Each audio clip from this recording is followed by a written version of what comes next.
प्रभुपाद की जय। जय।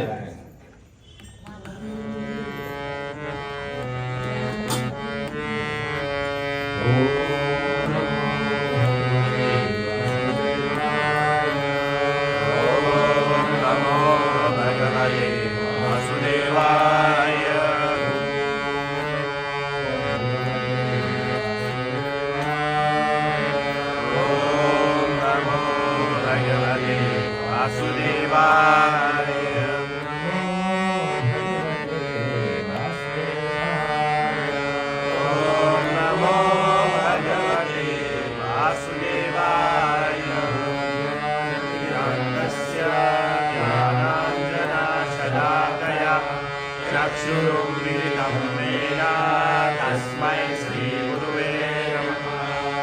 श्रीचैतन्यनामोपीष्टं स्थापितं येन भूतले स्वयं रूप तदा मह्यं ददाति स्वपदान्तिकं।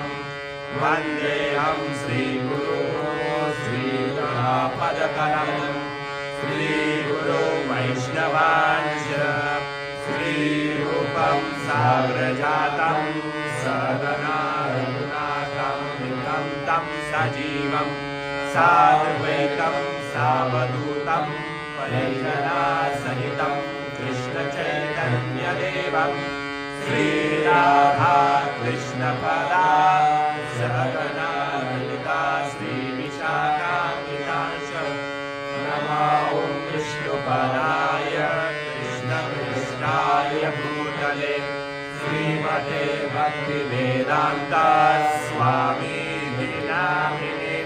नमस्ते सारस्वती देवे गौरवाणी प्रचारिणे निर्विशेष शून्यवादी पाश्चात्यदेशतारिणे। वाञ्छाकल्पतरुभ्यश्च कृपा सिन्धुभ्येव च पतितानां पावनेभ्यो वैष्णवेभ्यो नमो नमः। हे कृष्णा करुणा सिन्धो दीनबन्धो जगत्पते गोपेश गोपिकान्त राधाकान्त नमोऽस्तुते। तप्तकाञ्चन गौराङ्गे राधे वृन्दावनेश्वरि वृषभानुसुते देवी प्रणमामि हरिप्रिये। जय श्री कृष्ण चैतन्य प्रभु नित्यानंद श्री अद्वैत गदाधर श्रीवासादि गौरभक्तवृंद। हरे कृष्णा कृष्णा कृष्णा हरे हरे हरे राम राम राम हरे हरे। हरे कृष्णा कृष्णा कृष्णा हरे हरे हरे राम राम राम हरे हरे। हरे कृष्णा कृष्णा कृष्णा हरे हरे हरे राम राम हरे हरे।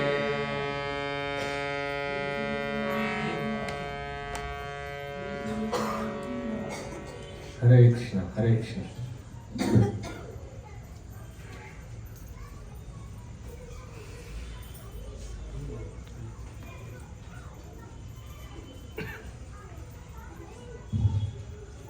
हरे कृष्ण। सर्वांचं हार्दिक स्वागत आहे आजच्या आपल्या या साप्ताहिक सत्संग कार्यक्रमामध्ये।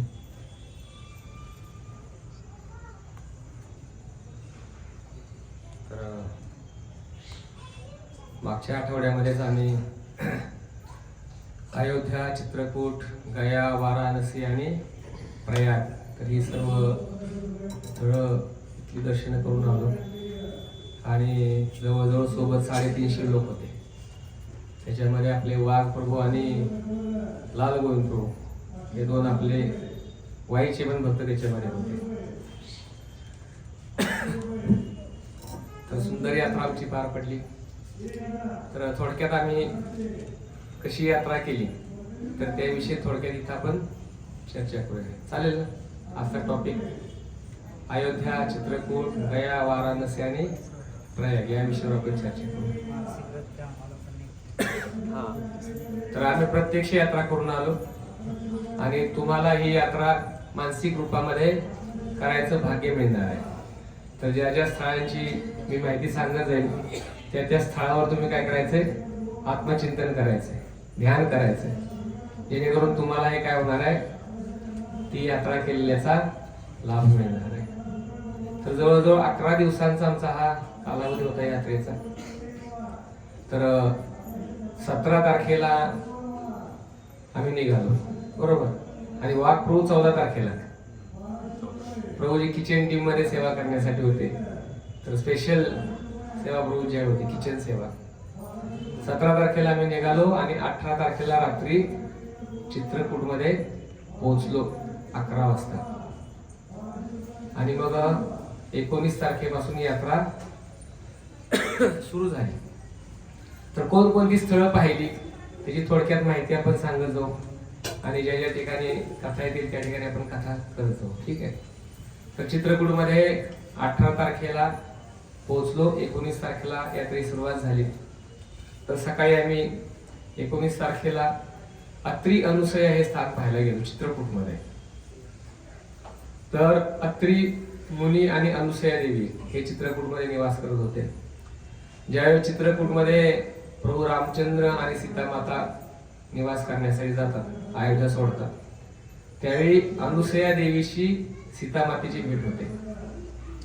आणि भेट झाल्यानंतर अनुसया माता ही सीता देवीला त्या ठिकाणी एक भेट वस्तू देते. भेट काय असते? एक साडी. एक साडी अनुसया देवी सीता मातेला भेट देते. आता ही साडी कशी असते? तर अनुसया देवी सांगते की जर ही तू साडी परिधान केली तर तहान भूक लागणार नाही. पाहिजे का अशी साडी माताजी लोकांना? किचन मध्ये जायचं नसेल तर बघा, अशी साडी अनुसया देवीने सीता देवीला भेट दिली. म्हटले की ही साडी परिधान केल्यानंतर तुला तहान लागणार नाही आणि भूक पण लागणार नाही. मग उपयोग झाला का साडीचा? या सीता देवीला उपयोग झाला? हा, झाला असेल की नसेल की झाला? हा, तर साडीचा उपयोग झाला. कधी झाला उपयोग? कारण अनुसया देवीला माहिती होतं भविष्य. का? कारण अनुसया देवी ही पतिव्रता नारीमध्ये श्रेष्ठ आहे. संपूर्ण ब्रह्मांडामध्ये जी गणना केली जाते.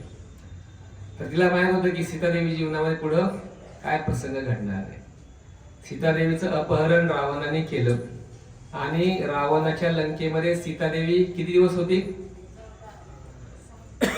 हा, किती दिवस? 14 वर्ष जवळजवळ मला हरकत नाही. 14 वर्षाचा वनवास म्हटल्यानंतर या 14 वर्षामध्ये सीता मातेने रावणाच्या लंकेमध्ये काय खाल्लं का? राक्षसाच्या हातून सीतादेवी कधी काय भक्षण करणार नाही. पाणी प्राशन केलं नाही सीता देवी तिथं. मग उपयोग कशाचा झाला? हा, त्या साडीचा उपयोग झाला सीता मातेला. आलं लक्षात? तर सीता मातेने लंकेमध्ये या प्रकारे आपले दिवस काढले. तर हे स्थान आम्ही पाहिलं. त्याच्यानंतर दुसरं स्थान पाहिलं चित्रकूटमध्ये, गुप्त गोदावरी. गोदावरीचा उगम कुठे झाला? नाशिक, त्र्यंबकेश्वर, बरोबर. कोण याचं कारण आहे? गोदावरी प्रकट होण्यासाठी कारण कोण ठरलं?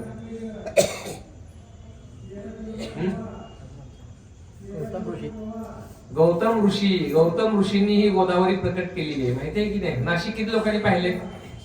नाशिक, अरे एवढ्या जवळचं तीर्थस्थान आहे, कमीत कमी नाशिकला तरी जावं, आहे की नाही? ज्याला घडेना पंढरीत त्यांनी जावे ब्रह्मपुरी. ब्रह्मपुरी किती लोकांनी पाहिले? एकच लोक. अरे ब्रह्मपुरी पण पाहिलं नाही बोली. पंढरी किती लोकांनी पाहिली? पंढरी. हा, धन्यवाद. मग तुम्हाला पण ब्रह्मपुरी जायची आवश्यकता नाही. ठीक आहे, त्याच्यामुळे तुम्ही हातवरती करत नव्हते. तर ज्याला अयोध्या शक्य नाही त्यांनी कमीत कमी नाशिक तरी केलं पाहिजे. प्रभू रामचंद्रांचं निवासस्थान त्या ठिकाणी होतं. कुठं? पंचवटीमध्ये. पंचवटीमध्ये रामचंद्र, लक्ष्मण, सीतामाता राहिली होती, बरोबर. तर ही गोदावरी गौतम ऋषींनी प्रकट केलेली आहे. कशी प्रकट झाली? गौतम ऋषी एवढे कठोर तपस्या करत होते, त्यांची ख्याती सगळ्या ब्रह्मांडामध्ये पसरली. आणि मग आता गौतम ऋषींची ख्याती कमी करण्यासाठी देवतांनी योजना बनवली. काय योजना बनवली? बघा गोदावरी कशी प्रकट झाली. गौतम ऋषीच्याकडे एक थोडी जमीन होती. रात्री ते गहू पेरायचे आणि सकाळी सूर्य उगवायला त्या गव्हापासून आटा बनवायचे. आहे का आपल्याकडे अशी जमीन? नाही, पण गौतम मुनींच्याकडे होती. संध्याकाळी पेरलं की सकाळी गहू तयार, त्याचा आटा पण तयार, चपाती बनवून खायची लगेच. आणि देवतांच्या लक्षात आलं की काय करायचं. मग गणपतीने काय केलं, एका ब्राह्मणाचा वेश घेतला आणि गाय चारायला त्या ठिकाणी आले. गौतम मुनींनी पेरलं होतं गहू त्या ठिकाणी. पेरलेले गहू सकाळी उगवले होते आणि त्याच्यामध्ये त्यांनी एका गायीला सोडून दिलं आणि सगळे पेरलेले गहू त्या गायीने खाऊन टाकले. आणि खाऊन टाकल्यानंतर गौतम मुनी गायीला हाकलण्यासाठी आले. त्यांनी हाकलण्यासाठी एक गवताची काडी घेतली होती गायीला आणि असे मारणार तेवढ्यात गाय मरून पडली. गाय मरून पडल्यानंतर गणपती त्या ठिकाणी आले, ब्राह्मणाच्या विषयामध्ये होते. गोहत्या केली तुम्ही, गोहत्येचं पात्र लागलं तुम्हाला. मग आता गौतम मुनी विचारले, म्हटले की काय करू मी याच्यावर मुक्त होण्यासाठी? तर गणेशजी म्हटले की बघा बाबा, मी काय सांगू तुम्हाला, तुम्ही तर आता पाप कृत्य केलेले आहे. मग गौतम ऋषी गेले भगवान शिवजींच्याकडे, म्हटले की काय करू, गोहत्येचं पात्र घडते. तेव्हा भगवान शिवजी म्हटले की तुम्हाला गोदावरी गंगेला प्रकट करावं लागेल. मग गौतम मुनींनी कठोर तपस्या केली. कठोर तपस्या करून ही गोदावरी जी गंगा आहे तीच खरी ती गोदावरीच आहे, तर ती शिवजींच्या जटेमध्ये प्रकट झाली. आणि मग शिवजींनी आपल्या जटा त्या ठिकाणी आपटून ती गोदावरी त्या ठिकाणी प्रकट केली. तर गौतम मुनी ही गोदावरी प्रकट करण्यासाठी मूळ कारण ठरले. तुम्ही त्र्यंबकेश्वर या ठिकाणी गेला तर ज्या ठिकाणी गोदावरीचा उगम आहे ना, एकदम वरती, त्या ठिकाणी तुम्हाला भगवान शिवजींच्या जटा आपटलेलं स्थान दिसेल. तर त्या दगडावरून, म्हणजे की पूर्ण असं पठार आहे दगडाचं, आणि त्या दगडामधून पाण्याच्या धारा वाहतात. आम्ही पाहून आलोय.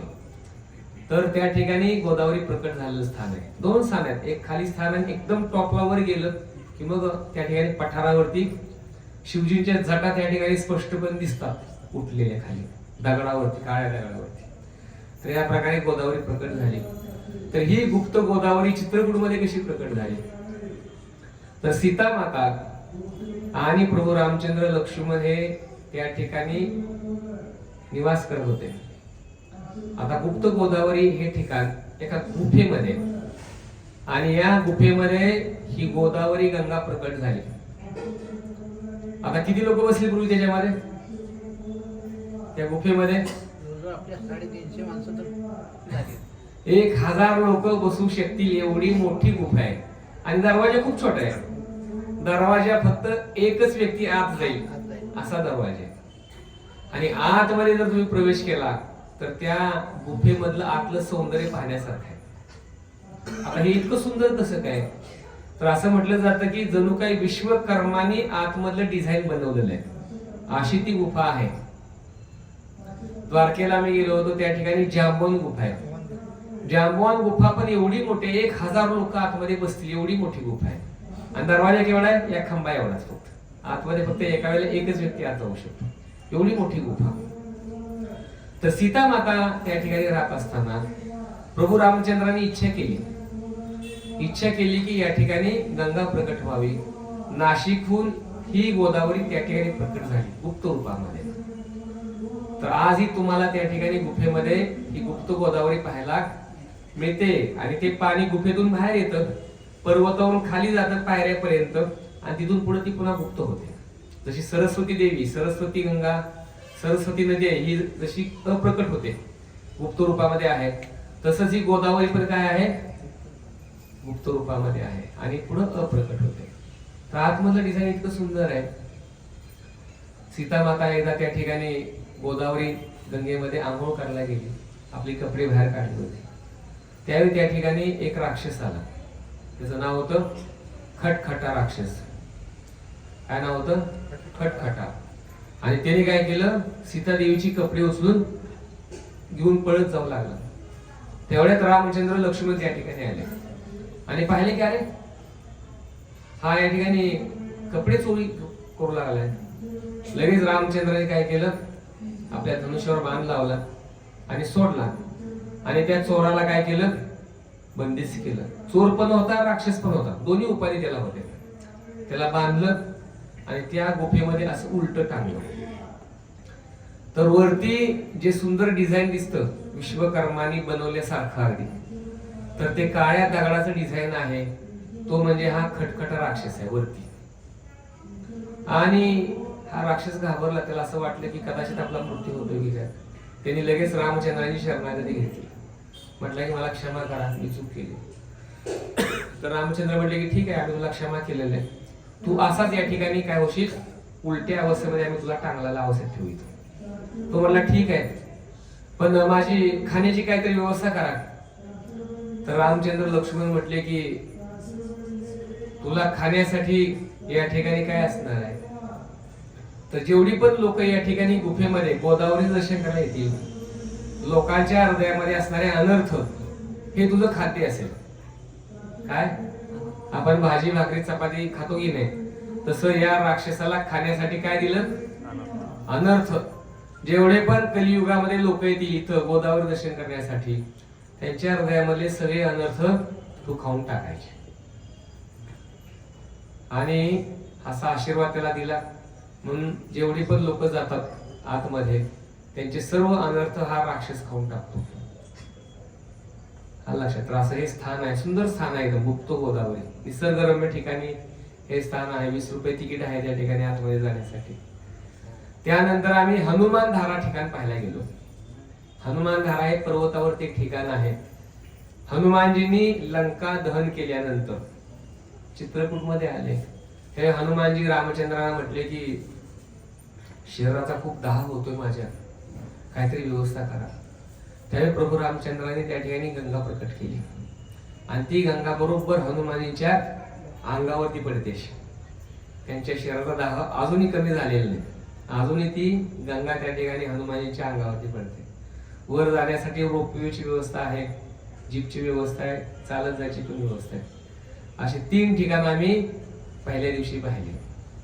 नंतर 20 तारखेला सकाळी उठून आम्ही चित्रकूटमध्ये स्फटिक शिलाचं दर्शन करायला गेलो.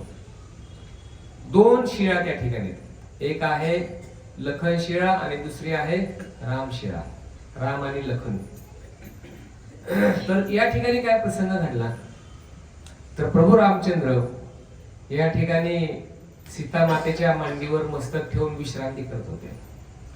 विश्रांती करत असताना इंद्राचा पुत्र जयंत हा कावळ्याच्या रूपामध्ये त्या ठिकाणी आला आणि सीतादेवीला टोचा मारून आला.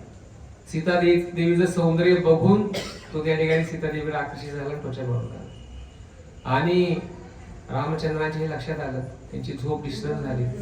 रामचंद्र उठून बसले आणि पाहताय तर समोर हा कावळा. आता रामचंद्राने काय केलं बघ, एक गवताची काडी घेतली, एवढी गवताची काडी घेतली आणि आपल्या धनुष्यावर ठेवली. धनुष्यावर ठेवल्याबरोबर काय झालं, त्या गवताच्या काडीचं रूपांतर ब्रह्मास्त्रामध्ये झालं. बघा रामचंद्राची पावर कशी. आणि ब्रह्मास्त्रामध्ये रूपांतर झालं आणि प्रभू रामचंद्राने मंत्र उच्चारण करून ब्रह्मास्त्र सोडलं. ब्रह्मास्त्र सोडल्याबरोबर हा जयंत घाबरला. आता प्रभू रामचंद्रांचा बाण कसा आहे, प्रभू रामचंद्रांचा बाण अमोघ बाण आहे, कधीच तो विफल होणार नाही, निशाणी कधी चुकणार नाही. एक पत्नी एक वचनी एक बाणी असे रामचंद्र. बाण सोडला आणि तो बाण लागला ना जयंतच्या पाठीमागे आणि हा जयंत संपूर्ण ब्रह्मांडामध्ये सैरा वैरा पळू लागला आपल्या जीवाचं रक्षण करण्यासाठी. मोठमोठ्या देवतांच्याकडे गेला, सर्वांच्याकडे जाऊन शरणागत होऊन म्हटला की माझं रक्षण करा. सर्वांनी हात जोडले, म्हटले बाबा हा रामचंद्रांचा वाहन आहे आणि आम्ही तुला कोणीही या ठिकाणी रक्षण देऊ शकत नाही. अगदी काय हा जयंत इंद्रदेवाकडे गेला, ब्रह्माजींच्याकडे गेला, शिवजींच्याकडे गेला, सगळ्यांनी हात जोडले, म्हटले की आम्ही तुझं रक्षण करू शकत नाही. जयंत घाबरला आणि शेवटी मग त्याला समजलं की जिथून बाण सुटलेला आहे तिथंच आपल्याला गेलं पाहिजे आणि तिथं शरणागती घेतली पाहिजे. जोपर्यंत शरणागती घेत नाही तोपर्यंत आपलं रक्षण होणार नाही. जयंत घाबरला आणि अक्षरशः आपला स्वतःचा जीव वाचवण्यासाठी हा जयंत धावत पळत कुठं आला, ज्या ठिकाणी ही स्फटिक शिळा होती ना त्या ठिकाणी, आणि अक्षरशः आकाशामधून धाडकन सीतामातेच्या समोरच कोसळला विशुद्ध अवस्थेमध्ये.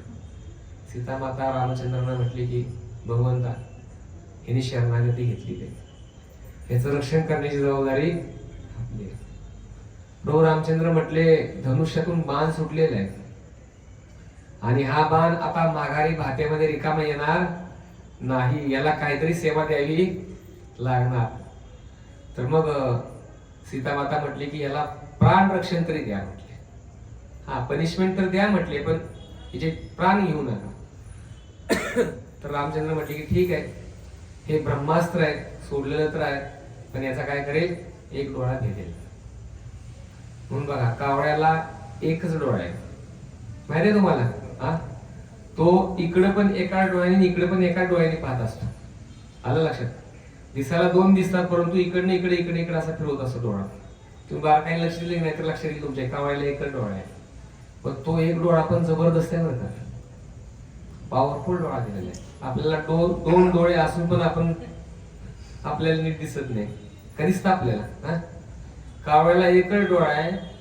प्रभू रामचंद्र म्हटले की याचा मी जरी डोळा घेतला असला तरी पण याच्यासोबत मी याला काय करणार आहे, एक आशीर्वाद पण देणार आहे.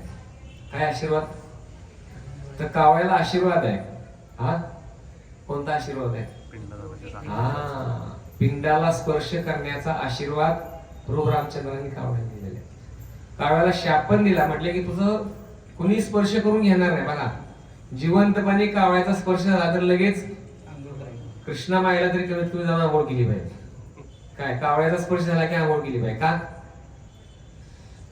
का स्पर्श केला तर आंघोळ करावी, कारण कावळा हा अशुभ पक्षी आहे. हा अशुभ म्हटलेला आहे. काय काय खातो कावळा, आहे की नाही, सगळ्यात घाण गोष्ट खाणारा पक्षी म्हणजे कावळा. आला स्पर्श झाला की लगेच आंघोळ केली पाहिजे. पण कावळ्याला आशीर्वाद मिळाला कोणता, 3रा आणि 10व्याच्या विधीला मात्र तो स्पर्श करू शकतो पिंडाला, आणि त्यांनी स्पर्श केल्याशिवाय जीवाची पुढची गती होत नाही. कावळा स्पर्श करायला का जात नाही माहिती आहे, कारण मृत झालेला जो व्यक्ती आहे की नाही त्याचा जीवात्मा त्याला त्या ठिकाणी दिसत असतो. आपल्याला दिसत नाही पण त्याला दिसत. समजलं. प्राण्यांना पण काही ठिकाणी देवाने अशी बुद्धिमत्ता दिलेली आहे जी माणसाकडं नाही. माणसाकडं जे घ्राणेंद्र आहे ना, नाक, हे एवढं पॉवरफुल नाही, पण कुत्र्याचं नाक बघा तुम्ही.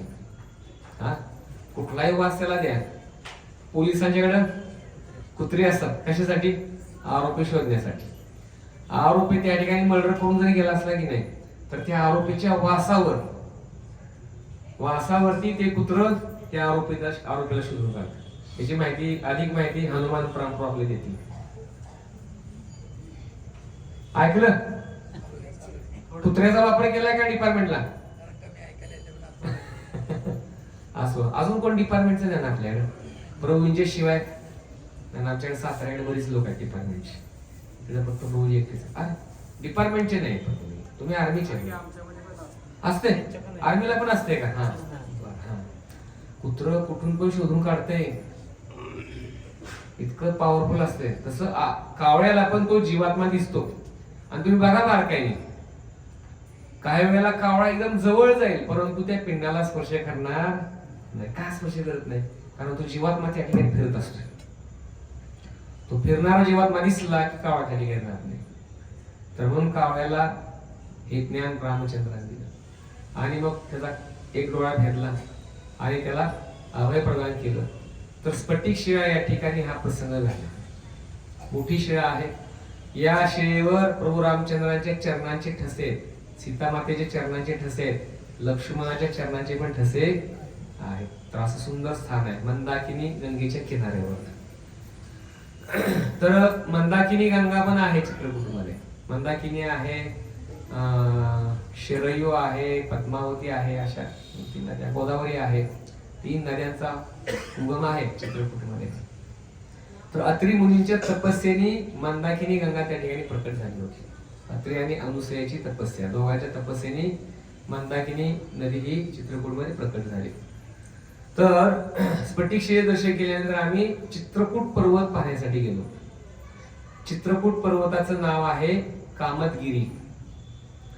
कामतगिरी नाव का पडलेलं आहे? हा, आपल्या सर्व इच्छांची पूर्तता करतो कामतगिरी. त्याचं दुसरं नाव आहे चित्रकूट. कामतानाथ पण नाव आहे. तर असं म्हटलं जातं की हा जो कामतगिरी आहे हा कल्पवृक्षा समान कार्य करतो. जसं वृंदावनामध्ये कल्पवृक्ष आहेत तसंच हा कामतगिरी पर्वत आहे. असं म्हटलं जातं की जो व्यक्ती परिक्रमा करतो त्याच्या मनामधल्या सर्व इच्छा त्या ठिकाणी पूर्ण होतात. तर या ठिकाणी प्रभू रामचंद्राने निवास केला. तर परिक्रमा करायला आम्ही सुरुवात केली. परिक्रमा जशी आपण गोवर्धनची करतो तशीच कामतगिरीची पण परिक्रमा आहे. गोवर्धनची परिक्रमा किती आहे? 24 किलोमीटरची आहे आणि कामतगिरीची परिक्रमा आहे 8 किलोमीटरची. छोटी परिक्रमा आहे. 2 तासामध्ये 3 तासामध्ये ही परिक्रमा पूर्ण होते. परिक्रमा मार्गामध्ये वेगवेगळी स्थान आहेत. तुळशीदासांनी रामायणाची रचना केली तरी ते स्थान त्या ठिकाणी.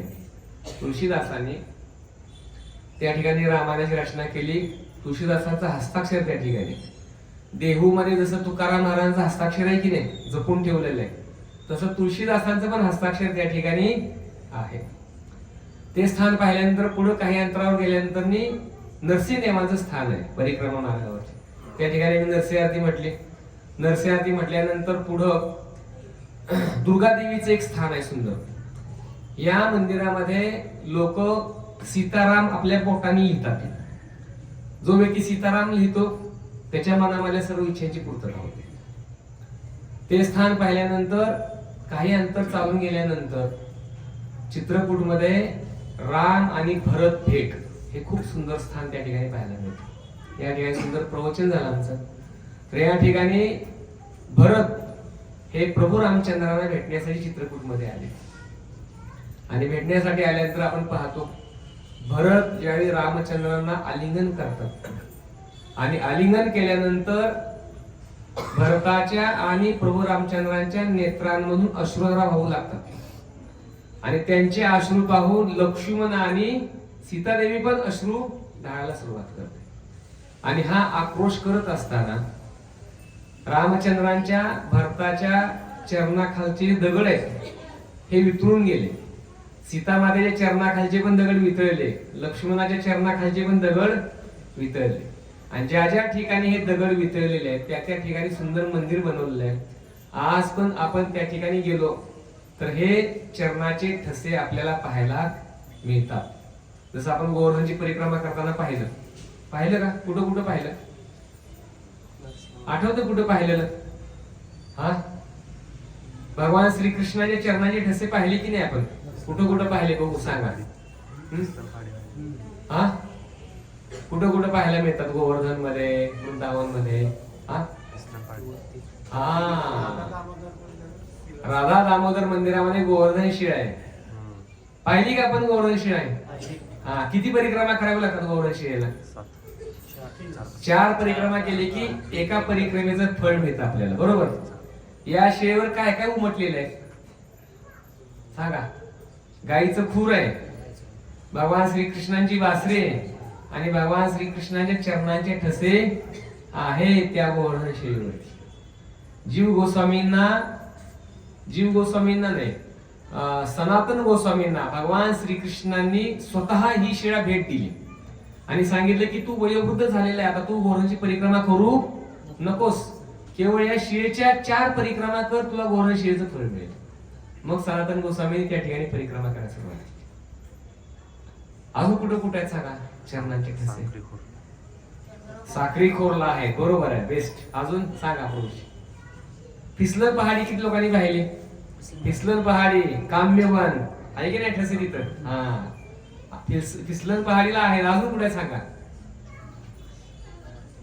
चरण पहाडी, आठवलंय? चरण पहाडी, चरण पहाडी हा अख्खा पर्वत आहे मोठा.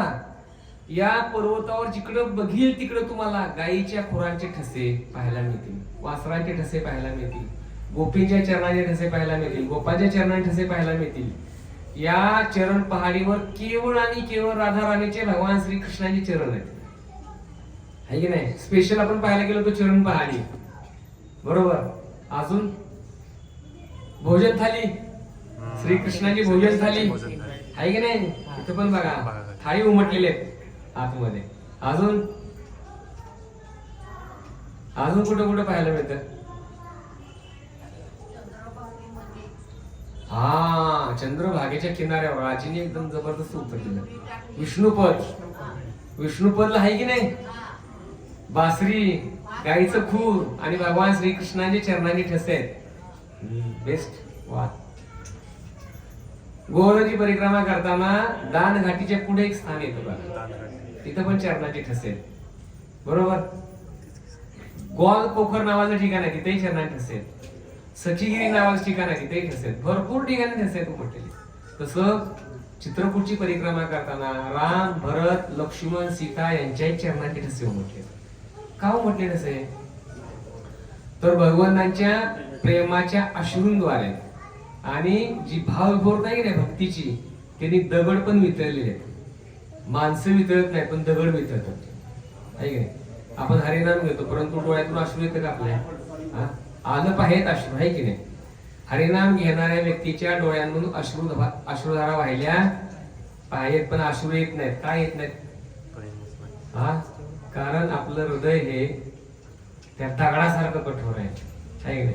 पण दगडासारखा दगड सुद्धा वितळतो की नाही, पण माणूस वितळत नाही. म्हणून हरिनाम घेताना कसं घेतलं पाहिजे?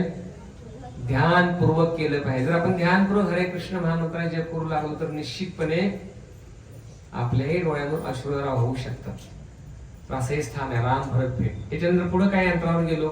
लक्ष्मण पहाडी पाहायला मिळाली. पहिल्यांदाच आम्ही त्या ठिकाणी गेलो. लक्ष्मण त्या ठिकाणी पर्वतावर जाऊन टिहाळणी करायची, उंच ठिकाणी राहून. भरत ज्या येतात ना सर्व सैन्यासह रामाला भेटण्यासाठी, त्यावेळी लक्ष्मण त्या पहाडीवरून काय करत होते? टिहाळणी करत होते. तर हे स्थान पाहिलं. पुढं कामतानाथ मंदिर पाहिलं, त्या ठिकाणी रामचंद्राचं मुखारविंद आहे. तर हे स्थान पाहिल्यानंतर परिक्रमा आमची पूर्ण झाली. तर दुपारी मग आश्रममध्ये पोहोचलो आणि संध्याकाळी रामघाटावर गेलो. रामघाटावर बोटीनी सर्व त्या ठिकाणची मंदिरं पाहिली. काही लोकांनी मंदाकिनी गंगेमध्ये स्नान केलं. या प्रकारे 20 तारखेचा आमचा कार्यक्रम पूर्ण झाला आणि 21 तारखेला सकाळी 6 वाजता आमच्या बस निघाल्या. कुठं? कुंभमेळ्यासाठी. इकडे कुंभमेळा प्रकट केलेला आहे, बरोबर ना? कुंभमेळ्यासाठी आहे. तर सर्वजण अतिशय भाग्यशाली आहेत की सर्वांसाठी लाल गोविंद प्रभू आणि वाघ प्रभूंनी या कलशामध्ये कुंभमेळ्याचं अमृत घेऊन आलेले आहेत. तर हे अमृत सर्वांना घ्यायची इच्छा आहे का? हात वरती करा. कोणाकोणाला घ्यायचे? हात वरती करा. यांचा हात खाली त्यांना मिळणार नाही. ठीक आहे, हरे कृष्ण. तर जाताना हे अमृत मिळणार आहे आपल्याला. प्रयागराजला गेल्यानंतर जे फळ मिळतं ना ते फळ तुम्हाला इथं मिळणार आहे. काय? इथं मिळणार आहे. किती वर्षांनी कुंभमेळा आलेला आहे? कुंभमेळ्याचे पण प्रकार आहेत बघा. अमृत प्रकट व्हायचे. अर्धकुंभ, पूर्ण कुंभ आणि महाकुंभ. अर्धकुंभ असतो हा 6 वर्षांनी येतो, पूर्ण कुंभ 12 वर्षांनी आणि महाकुंभ 144 वर्षांनी आणि पुढचा महाकुंभ 280 वर्षांनी येणार आहे. काय? तर इतकं आपलं सर्वांचं भाग्य आहे की कुंभमेळ्याचं अमृत या ठिकाणी आलेलं आहे. त्याच्यामुळे संधी कोणी सोडू नका. किती उशीर झाला तरी पण बसून राहा. काय? पण डोक्यावर 2 तरी थेंब इथले घेऊन जा. ठीक आहे? तर सर्वांचं महत् भाग्य आहे. तर आम्ही सकाळी निघालो आणि 10-11च्या दरम्यान आम्ही प्रयागला पोहोचलो.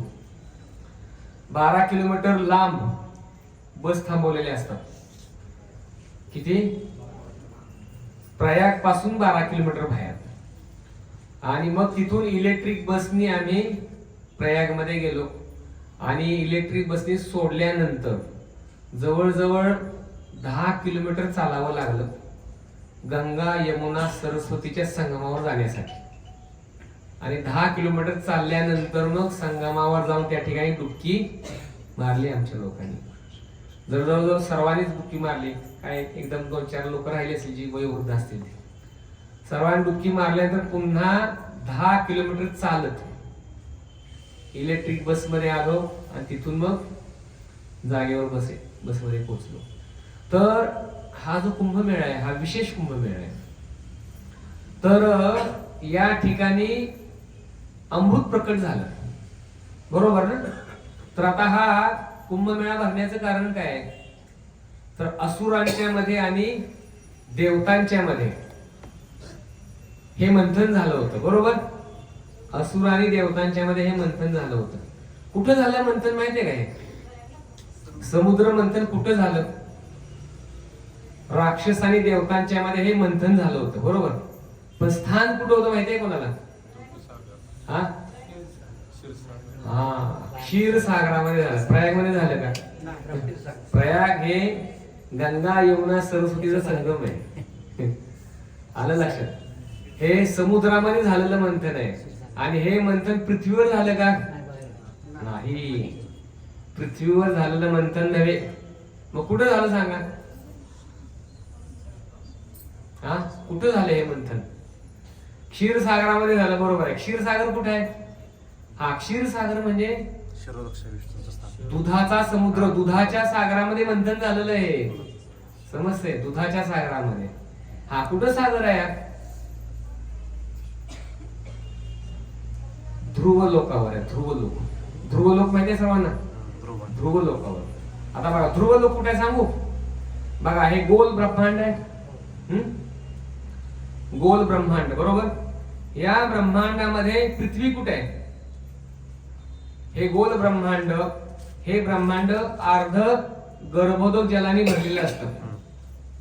गर्भोदकशाही विष्णूंच्या नाभीतून हे गर्भोदक जल येतं. त्यांनी हे अर्ध ब्रह्मांड भरल्यानंतर गर्भोदकशाही विष्णूंच्या नाभीतून ब्रह्मदेवांचा जन्म होतो.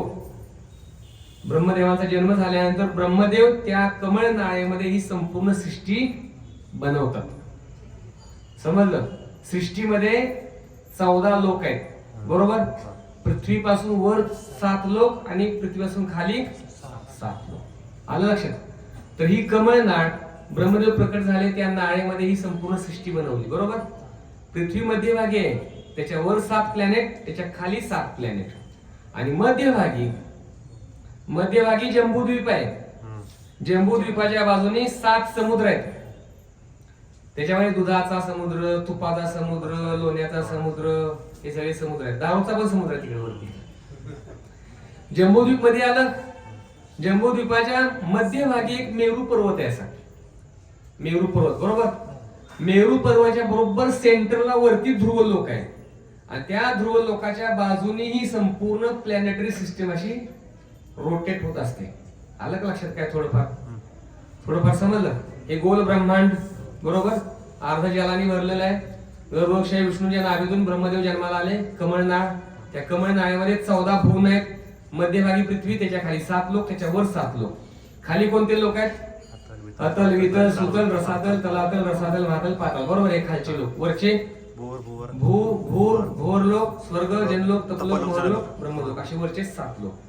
मध्यभागी पृथ्वी, त्याच्यामध्ये मेरू पर्वत, त्याच्यावरती ध्रुव लोक आणि ध्रुव लोकाच्या वर पुढे काय? स्वर्गलोक, जनलोक, तपलोक, मोहलोक, ब्रह्मलोक आहे. ध्रुव लोकाच्या वर आणि ध्रुव लोकाला सूर्यदेवाच्या रथाचा एक ऍक्सल जोडलेला आहे आणि सूर्यदेवाच्या रथाला एक चाक आहे, ते भ्रमण करतात.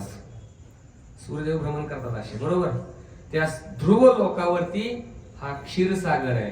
त्या ठिकाणी देवतांच्या मध्ये असुरांच्या मध्ये मंथन झालं आणि या मंथनामध्ये काय काय प्रकट झालं सांगा आता? 14 रत्न प्रकट झाली, बरोबर? हा, कोणकोणती रत्न प्रकट झाली? हा, पहिलं. मंथन सुरू झालं. मंथन सुरू झाल्यानंतर पहिलं काय आलं बाहेर? हलाहल हलाहल हलाहल. हलाल नाही, हलाहल. हलाहल हलाल शब्द वेगळ्या लोकांचा आहे, आपल्यासाठी नाही. हलाहल हलाहल हलाहल बाहेर आलं. आणि हे हलाहल कसं होतं? अतिशय भयंकर होतं. बघा, ज्यावेळी मंथन सुरू होतं ना, त्यावेळी मंथन सुरू झाल्यानंतर पहिल्यांदा इम्प्युरिटीज बाहेर पडतात सगळे. जप सुरू केला हरे कृष्ण महामंत्राचा की हळूहळू मंथन सुरू झालं हृदयाचं. मंथन सुरू झालं की काय होतं? अनुभव आहे का तुमचा सर्वांचा? सुरुवातीला हरे कृष्ण महामंत्राचा जप सुरू केल्यानंतर नको त्या गोष्टी मनामध्ये येऊ लागतात. इतके अनर्थ बाहेर येतात, इतके अनर्थ बाहेर येतात. कधी कधी लोक म्हणतात की प्रभूजी जप सोडून देऊ का? कारण कधी विचार केला ना अशा गोष्टी बाहेर यायला लागल्या. सांगावं लागतं की मंथन चालू आहे. आणि जसं समुद्र मंथनातून पहिलं हलाल बाहेर पडलं तसं हे हलाहल बाहेर पडते. आणि मग नंतर हळूहळू हळूहळू काय होणार आहे? हृदयाचं शुद्धीकरण झालं की मग दिव्य आनंदाची अनुभूती होणार आहे.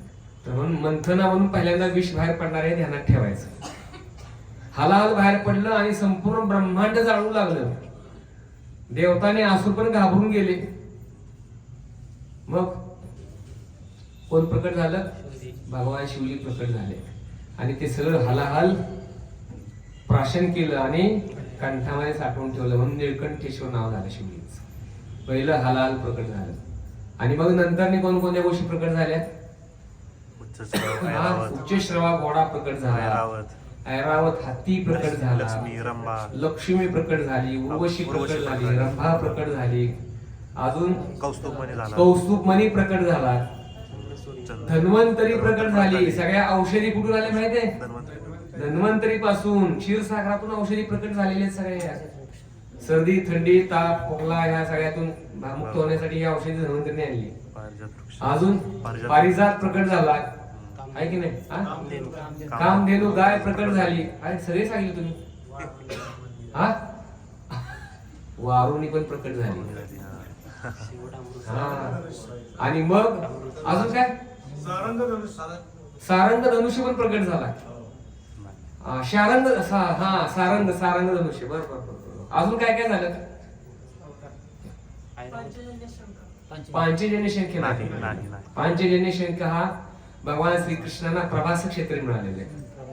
या शंखामध्ये पांचजन नावाचा असुर राहतो. असो, काय बरोबर काय चुकीचं काय हरकत नाही, पण एवढ्या सर्व गोष्टी प्रकट झाल्या. आणि शेवटी काय आलं? शेवटी अमृत आलं. हा, धन्वंतरी सांगितलं. अमृत प्रकट झाल्यानंतर काय झालं? राक्षस पळत गेले आणि कुंभच हिसकून घेतला. खास केली कुंभ हिसकून घेतला. महाकुंभ होता हा, महाकुंभ होता. आणि देवता आता विचार करू लागले की अरे कुंभ तर हिसकून घेतला, बहुतेक हे राक्षस पिऊन संपवणार. तेवढ्यात जयंत, इंद्रपुत्र जयंत त्या ठिकाणी आला, पक्षाच्या रूपामध्ये आला आणि त्याने तो कुंभ हिसकावून घेतला. कुंभ हिसकावून घेतल्यानंतर राक्षस त्याच्या मागे लागले आणि हा कुंभ घेऊन पळू लागला सैरावाला इकडे तिकडे. आणि पळत असताना या कुंभामधले अमृताचे थेंब खाली पडले. ते कुठं कुठं पडले? प्रयाग, नाशिक, उज्जैन आणि हरिद्वार 4 ठिकाणी पडले. म्हणून 4 ठिकाणी हा कुंभमेळा भरतो. आलं लक्षात? तर असं म्हटलेलं आहे की त्या त्या दिवशी त्या ठिकाणी अमृत प्रकट होतं, म्हणून ही गर्दी आहे एवढी. किती लोकांनी आंघोळ केली माहिती आहे? सांगा म्हणजे आकडा. नाही 39 कोटी झाले. तुम्ही आंघोळ करून आला का? अरे संतोष मुकुंद प्रभू, सचिन प्रभू पण आले वाटतं आंघोळ. अरे बऱ्याच जणांनी डुबकी मारलेली आहे म्हणजे तिकडे. तर हे अमृत 4 ठिकाणी पडलं आणि आता हा महाकुंभ सांगितलेला आहे आणि महाकुंभाचं विशेष स्नान सांगितलेलं आहे. प्रयागराज या ठिकाणी जवळजवळ आतापर्यंत 50 कोटी लोकांनी आंघोळ केली. किती? नाही 45 कोटी तर मागच्याच याला झाला आकडा पूर्ण. हो, 50 कोटीवर गेला आकडा. आणि असं मत आहे की हा आकडा महाशिवरात्रीपर्यंत 55 ते 60 कोटी पर्यंत जाऊ शकतो, शक्यता वर्तवलेली आहे. संख्या आता कमी व्हायला लागली, गर्दी कमी व्हायला लागली, पण हा आकडा जाऊ शकतो. तर महाशिवरात्रीला शेवटचं स्नान आहे. शाही स्नान सर्व संपली. आता साधू संतांनी हिमालय गाठायला सुरुवात केलेली आहे, पण बाकी सामान्य जनता अजून डुबकी मारून येतात नाही. तर हे अमृत त्या ठिकाणी प्रकट झालं. असं म्हटलं जातं की जो व्यक्ती या ठिकाणी स्नान करतो, स्नान करणारा व्यक्ती या जीवनामध्ये वैकुंठाची प्राप्ती करू शकतो. अशी महिमा आहे इथल्या स्नानाची. काय, आणि केवळ एवढीच नाही, तुम्ही मनामध्ये कुठलीही इच्छा घेऊन गेला असाल ना, तर सगळ्या इच्छांची पूर्तता होणार आहे. आता मौनी अमावस्येचं स्नान होतं, वसंत पंचमीचं होतं, आणि त्याच्या अगोदरचं एक स्नान होतं, हा मकर संक्रांतीचं एक स्नान होतं. ही 3 मुख्य सांगितले. तर या दिवशी जर स्नान झालं तर अगणित लाभ सांगितलेला आहे त्याचा. पण जो व्यक्ती या ठिकाणी जाऊन स्नान करणार आहे त्याला निश्चितपणे भगवत प्राप्ती होणार आहे, वैकुंठ प्राप्ती निश्चितपणे होणार आहे. तर अशी महिमा या स्नानाची सांगितलेली आहे. तर आता हे अमृत कुंभ हा घेऊन चालला होता जयंत, त्यावेळी हे 4 ठिकाणी पडलं. 4 ठिकाणी पडल्यानंतर आता हे अमृत कुंभ वाटणं तर गरजेचं आहे. अमृत, कारण राक्षसांनी देवतांनी मिळून मंथन केलं. मंथन केल्यानंतर आता ते डिस्ट्रीब्यूट करायची वेळ आली. मग मोहिनी प्रकट झाली. मोहिनी कोण आहे? साक्षात भगवान विष्णू. आता साक्षात भगवान विष्णू जर एखाद्या स्त्रीच्या रूपामध्ये प्रकट झाले तर राक्षसांची अवस्था काय होणार सांगा. देवतांनी ओळखलं की ही मोहिनी आहे, पण साक्षात कोण आहे? भगवान विष्णू आहेत. आणि राक्षसांच्या लक्षात आलं की एवढी सुंदरी प्रकट झालेली आहे. कुंभ तो जयंतच्या हातातून राक्षसाने परत मिळवल्यानंतर मोहिनी प्रकट झाली. मोहिनीने आता विचार केला की हा कुंभ यांच्यावर मिळवायला लागेल, म्हणून हे सुंदर रूप धारण केलं. आणि मोहिनी म्हटली की तुमच्या हातात कुंभ आहे की नाही, तुम्ही अजिबात काळजी करू नका. पहिल्यांदा काय करणार, मी सर्वांना एकदम प्रेमाने वाटणार, तुम्ही तो कुंभ फक्त माझ्या हातामध्ये द्या. राक्षसांनी पाहिलं की अरे एवढी सुंदर देवी या ठिकाणी प्रकट झालेली आहे, आणि ही जी सांगते ते आपण ऐकलं पाहिजे, तर मग हे आपल्याला पण काय करू शकते, भविष्यात संतोष करू शकते. मग राक्षसाने काय केलं, तो अमृताचा कुंभ एकदम प्रेमाने मोहिनीच्या हातामध्ये सोपवला. आणि राक्षस असे टकलावून बघत बसले मोहिनीकडे. आता हे आपल्याला काय करणार, अमृत वाटणार, आणि हिच्या हातून मिळणार म्हटल्यानंतर ते महत् भाग्य अजून. आणि मग मोहिनी म्हटली की हा राक्षसांनी या बाजूला बसा. हे मोठी पंगत बसली राक्षसांची सगळ्यांची. मोहिनी म्हटली की आता देवतांनी ह्या बाजूला बसा. असं सगळे बसले पंक्तीमध्ये, आणि पंक्तीमध्ये जणू काय राक्षसांना वाटले की आता हळूहळू वाढायला सुरुवात होईल. मग मोहिनी म्हटली की बघा दोघांनी पण सारखंच कार्य केलेलं आहे, पण पहिला प्रस्ताव कोणाचा होता, समुद्र मंथनाचा, देवतांचा होता, बरोबर. तर मग पहिल्यांदा माझी अशी इच्छा आहे की मी देवतांना पहिल्यांदा वाटणार. राक्षस म्हटले काही हरकत नाही, तुझी जशी इच्छा असेल तसं तू वाट. आणि राक्षस सगळे हरापले होते, भान हरपून गेले तिला बघूनच. अमृत मिळालं नाही, मिळालं तरी चाल, पण ही आपल्याला मिळाली पाहिजे म्हटले. ही शेवटी आपल्याबरोबर आली की आपलं काम फत्ते म्हणे, अमृताला जाऊ दे तिकडं. आणि मग मोहिनीने वाटायला सुरुवात केली. आणि राक्षसांच्या मध्ये 2 जण हुशार होते. त्यांनी विचार केला की दाल में कुछ काला है भाई, या लाईनला बसलं तर अमृत मला नाही वाटत इकडे. दोघांनी पण विचार केला, गडबड आहे. यांनी काय केलं, देवतांचं रूप घेतलं. कोण होते 2 जण, राहू आणि केतू. घेतलं देवतांचं रूप आणि पळत गेले. देवतांच्या बाजूला तिकडे शिवटी बसले, सुंदर रूप घेऊन देवतांचं. आणि मोहिनी अमृत वाटायला सुरुवात करत होती, आणि सगळ्यांना अमृत मिळालं. आणि शेवटचे घोट राहिले होते, तोपर्यंत संपवलं होतं सगळं मोहिनीने वाटून. आणि राक्षसांना अंगठा दाखवत निघाली होती ती. आणि राक्षसांना असं वाटलं की अंगठा दाखवते म्हणजे आपल्यावरही येणार आहे, देवतांना सोडणार. आणि कधी अंगठा दाखवणं म्हणजे समजलं ना काय, हा ओके कार्यक्रम पत्ते होणार आहे. आणि ही अमृत वाटत गेली. आणि देवताच्या लक्षात आलं की आपल्या लाईन मध्ये कोण आलंय, तिकडची 2 जण इकडे आलेले वेश बदलून. आणि अमृत हातामध्ये गेले की दोघांच्या पण गेलं. तेवढ्या देवता म्हटल्या की भगवंता राहू की तू तोपर्यंत तोंडात घेतलं पण गाडीने दोघांनी. पण काय झालं, ते गळ्यातून खाली उतारलं नाही, मोहिनीने लगेच सुदर्शन काढलं फाटकीने. सुदर्शन काढलं आणि मस्तक दोघांची उडवली. बघा अमृताची पावर बघा काय आहे. अमृताची पावर अशी आहे की त्या अमृताने धड नष्ट झालं सुदर्शन मस्तक उड, पण मस्तक मात्र बघा आजपर्यंत या आज तागायत ते मस्तक कसं आहे, जिवंत आहे. तर ही त्या अमृताची शक्ती आहे. अमरत्व प्रदान करणार हे अमृत. आता हे अमरत्व कुठलं आहे, वैकुंठामधलं. वैकुंठामधलं अमरत्व आपल्याला काय करू शकते, हे प्रदान करू शकतं. तर अशी महिमा आहे अमृताची आहे, जी साक्षात आता मोहिनी घेऊन आलेली आहे. म्हणजे काही साधारण नाही का ते. तर मोहिनीने सर्वांना वाटून ते पूर्ण करून टाकलं. राक्षसांना अंगठा दाखवला परत. झालं म्हटले संपलं. राक्षस लागले बॉम्बला तिकडे. म्हटले चिटिंग झालं, फसवलं गेलं ना. आणि भगवान शिवजींचे लक्षात आलं की भगवान विष्णू मोहिनीच्या रूपामध्ये प्रकट होऊन देवतांना अमृत वाटलं. ते रूप पाहण्याची इच्छा झाली भगवान शिवजींना. काय, भगवान शिवजींना हे मोहिनीचं रूप पाहण्याची इच्छा झाली. आणि भगवान शिवजी गेले भगवान विष्णूंकडे आणि म्हटले की भगवंता, काय तुम्ही देवतांना सगळ्यांना तुमचं एवढं सुंदर रूप दाखवलं, राक्षसांना पण सुंदर रूप दाखवलं आणि मला तुम्ही दाखवलं नाही. भगवान विष्णू म्हटले असं वेड्यासारखं करू नका आणि उगीच हे रूप पाहण्याची इच्छा करू नका. भगवान शिवजी म्हटले नाही नाही, असं कसं सगळ्यांना लावलं, मला ठेवलं असं. मग मोहिनीने ठरवलं भगवान शिवजींची जिरवायला लागेल. आणि इतकं सुंदर रूप धारण केलं मोहिनी रूपाने भगवान विष्णूने. भगवान शिवजी झाले येडे पिसे. इतके वेळे झाले की पार्वती बाजूला बसली हे विसरून गेले आणि लागले पायाला मोहिनीच्या माग. आणि हे भगवान विष्णूंचं सुंदर रूप विशेष करून बघा आता कुठून पळत होतं. ज्या ठिकाणी भगवान शिवजींचे सगळे पार्षद भक्त आहेत ना, त्यांच्या आश्रमामधून मोहिनी पळायला लागली.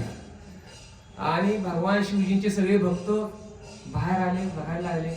एक बाई पळती, त्याच्या मागे शिवजी येण्यासारखे पाहायला लागले. काय भाग सगळे. आणि भगवान शिवजी इतके वेड्यासारखे पळत होते. सगळे ऋषी मुनी साधू संत भगवान शिवजींचे भक्त म्हटले की हा काय पडणार आहे. ज्या शिवजींची आपण पूजा करतो हे शिवजी येड्यासारखे करायला आले म्हणे. आणि अक्षरशः भगवान शिवजी वेडे पिसे झाले. आणि मोहिनी ही अशी प्रकट झाली की हातामध्ये चेंडू घेऊन tip tip tip tip tip tip tip अशी नाचत वेगवेगळे हावभाव करत भगवान शिवजीला येडे करत चालली होती. आणि भगवान शिवजी बी येडे झाले होते. आणि पार्वती माता लांबनं बघते की काय झालं आमच्याकडे देवाने. आणि शेवटी अशी वेळ आली की भगवान शिवजी मोहिनी देवीला आलिंगन करणार. तेवढ्यात मोहिनी अप्रकट झाली आणि भगवान शिवजीचा वीर्यपात झाला.